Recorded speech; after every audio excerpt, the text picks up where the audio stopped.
ଯଦି ଆମେ ଅଫର ଚକ୍କରେ ପଡ଼ିବା କି ନୂଆ ବର୍ଷରେ କ'ଣ ଅଫର, ଦୁର୍ଗା ପୂଜାରେ କ'ଣ ଅଫର, ସେ ଅଫର ଚକ୍କରେ ମେସିନ୍ କିଣିବା।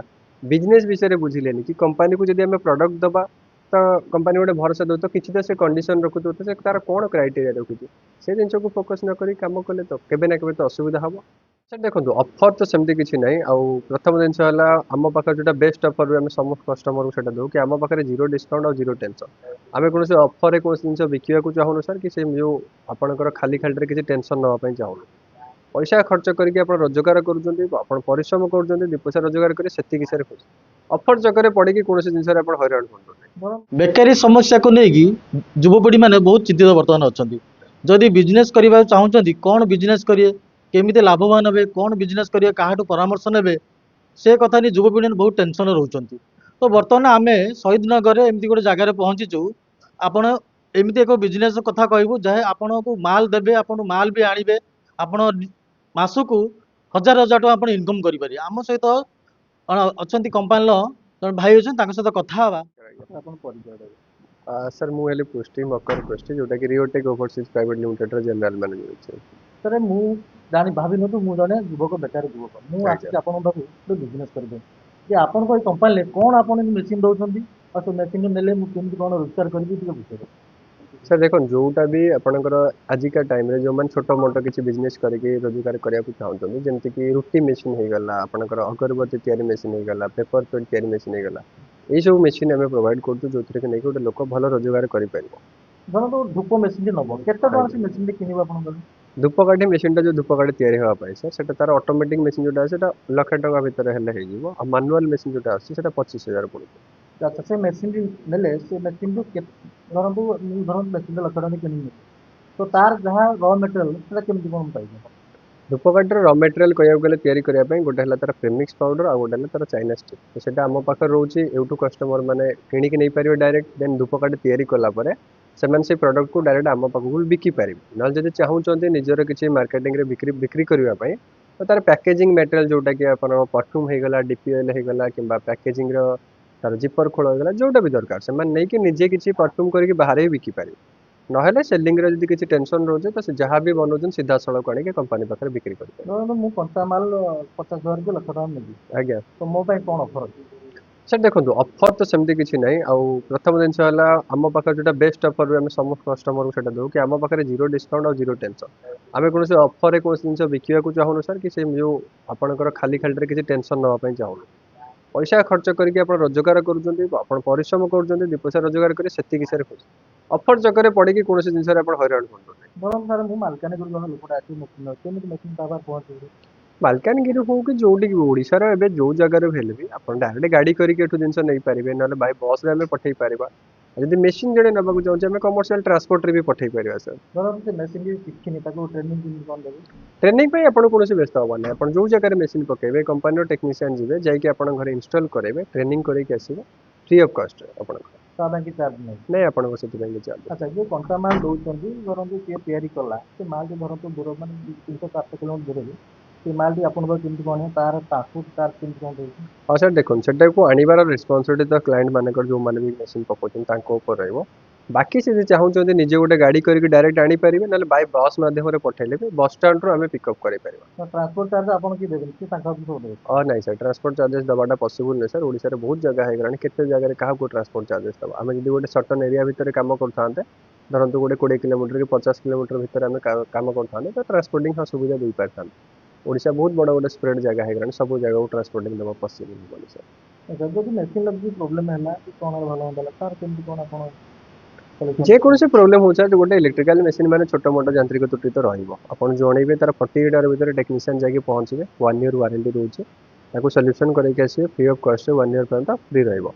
ଆଉ ଯଦି ଛୋଟ ମୋଟ ପ୍ରୋବ୍ଲେମ୍ ଅଛି ତ ସେଟା ବାଇ କଲ୍ ଭିଡ଼ିଓ କଲ୍ରେ ସେ କଥା ହେଇକି ବି କରେଇ ଦେଇପାରିବେ। ସେ ମେସିନ୍ଟି କେତେ ଜଣ ଲୋକ ଚଲେଇ ପାରିବେ? ଜଣେ ଚଲେଇ ପାରିବେ ନା ଦୁଇ ଜଣ ହଁ ଚଲେଇ ଇଏ ପାରିବେ? ଯେତେ ସବୁ ମେସିନ୍ ରହୁଛି ସବୁ ହିଁ ଇଣ୍ଡିଭିଜୁଆଲ ଜଣେ ହିଁ ମେସିନ୍ ଚଲେଇ ପାରିବେ, ଜଣକିଆ ବିଜନେସ୍ ହିଁ ଆପଣ। ଯଦି ଘରେ କିଛି ହେଲ୍ପିଂ ହ୍ୟାଣ୍ଡ ରହୁଛନ୍ତି ତ ବହୁତ ବେଟର, ନହେଲେ ଜଣେ ହିଁ ବିଜନେସ୍ କରିପାରିବେ। ଜଣେ ଧରନ୍ତୁ ମାନେ କେତେ ଘଣ୍ଟା ଚଲେଇଲେ ସେ ମାସକୁ ଟଙ୍କା 20,000 କି 30,000 ଇନକମ୍ କରିପାରିବେ? ସାର୍ ଦେଖନ୍ତୁ ସେମିତି କିଛି ତାର କିଛି ଫିକ୍ସ ନାହିଁ କି ଆପଣଙ୍କର କେତେ ଘଣ୍ଟା ଚଲେଇଲେ 20-30 ହଜାର କମାଇଦେବେ। ଯଦି 20-30 ହଜାର ଫିକ୍ସ ଏମାଉଣ୍ଟ ଗୋଟେ ରୋଜଗାର ବାହାରି ପଡ଼ନ୍ତା ସାର୍ ଏଇ ବିଜନେସ୍ରେ, ତାହେଲେ ସମସ୍ତେ ଧୂପକାଠି ଷ୍ଟାର୍ଟ କରିଦିଅନ୍ତେ, ଲୋକ ଚାକିରି ବାକିରି ଛାଡ଼ି ଦିଅନ୍ତେ। जिनस है आप प्रडक्ट बनइबे कंपानी बैक सपोर्ट देती आप 85 टकर कंपानी किलो नब आप 50 टका तैयारी करेंगे तो से आपंकर डिस्टेंस के रोचे आप सिचुएसन कौन आप समय दूसरी के प्रडक्ट बनते तार उपर निर्भर कर ये मसकू से आपंकर 5,000 भी रोजगार कर कि 20,000 भी रोजगार कर 40,000 भी कमाऊ आमे जदि कहार रोजगार देखिए स्टार्ट करवा कि 40,000 रोजगार हो कि आम करवा 40,000 तो सेटा न हो पारे आपको विरक्ति लगे तो 2-4 मास पर से बेपार को आप बंद कर तो सेटा को देखु ना आप बुझु आपण सिचुएसन कौन आपण से केते साटिस्फाई हो पारे तो आपको केते समय दो से हिसाब से आप प्लान करूँ किसी कंपानी माने कथा दौरान मेसीन दिंतु कंटा माल दौरान प्रडक्ट मेसीन तैयारी कर से माल पाखे आसी पारनी से धरा दौना माल आस सल्यूसन कौन से देखो सेटा तो मार्केट सब रही आसी भी रगू रही तो ता देहरे सल्यूसन आम किसी करें सर गोटे जिनस है जो आम गोटे जिन बिजनेस स्टार्ट कर भी किसी पैसा तक खटाऊँ तो प्रथम से बिजनेस पूरा डिटेल्स बुझा पड़ो जदि आम को घर संस्था सहित कम कर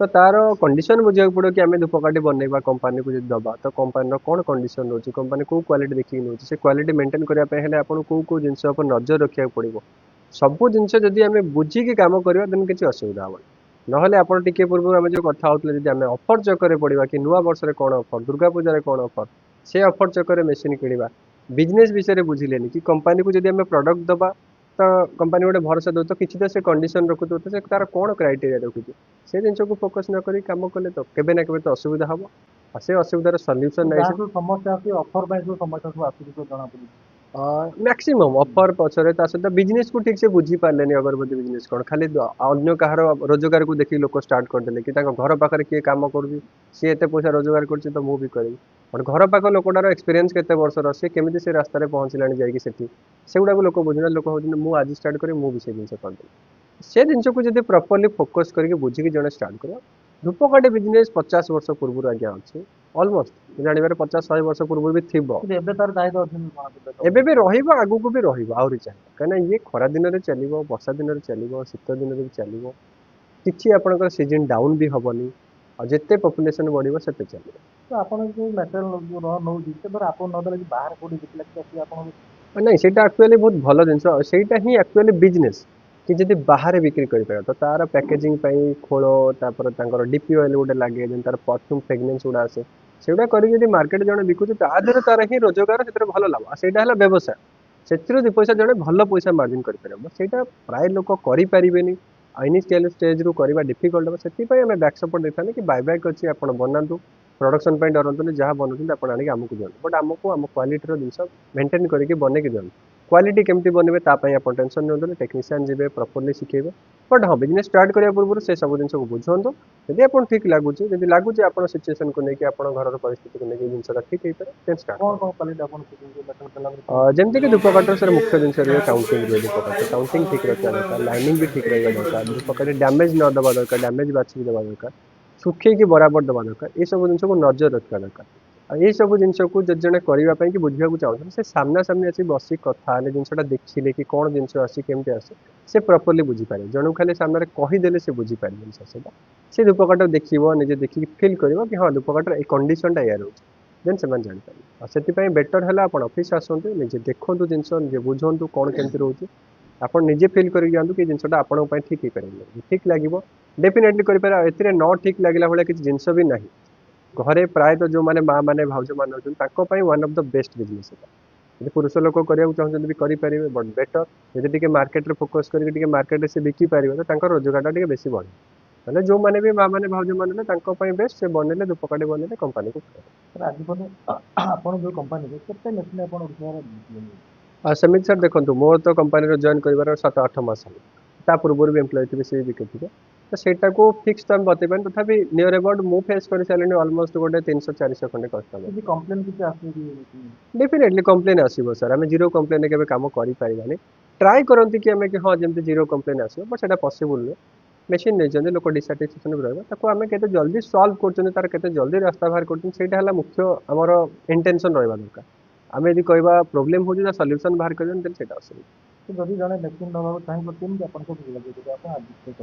यहाँ Bhubaneswar Shahid Nagar sir near IMFA park पाखे Riotech overseas private limited plot number 92 आउरी जदि आप जानवाक चाहते आप बाणीविहार स्टेशन पाखे जदि आप कटक साइड रू आसुँच बाणीविहार ओह्लांतु सेठू ओह्लैकि शहीद नगर भितर को आसतु विष्णु मंदिर पाखे पहुँचीगले से ऑफिस पाइबे। जदि आप सपोज धरतु खोर्धा साइड रू आसुँच तो सीधा आप पहुँची जातु बाणीविहार बाणीविहार राइट साइड को आसतु आप Shahid Nagar plot number 92 Riotech overseas ground floor. Thank you. ଆପଣ ଶୁଣୁଥିଲେ ଯେ କେମିତି ବିଜନେସ୍ ଟି କରିବେ ଆଉ ଆପଣଙ୍କୁ କଞ୍ଚା ମାଲ ଯୋଗାଇ ଦିଆଯିବ ସେ ମାଲ ନେବେ ଆପଣ ନିଜେ ଘରେ ତିଆରି କରିବେ ଆଉ ସେଇ କମ୍ପାନୀ ମଧ୍ୟ ସେ ମାଲ ଆପଣ ଦେବେ ଦେଲା ପରେ ଆପଣଙ୍କୁ ଭଲ ପଇସା ମିଳିବ ଆଉ ରୋଜଗାର ଆପଣ ବାଟ ବି ପାଇପାରିବେ।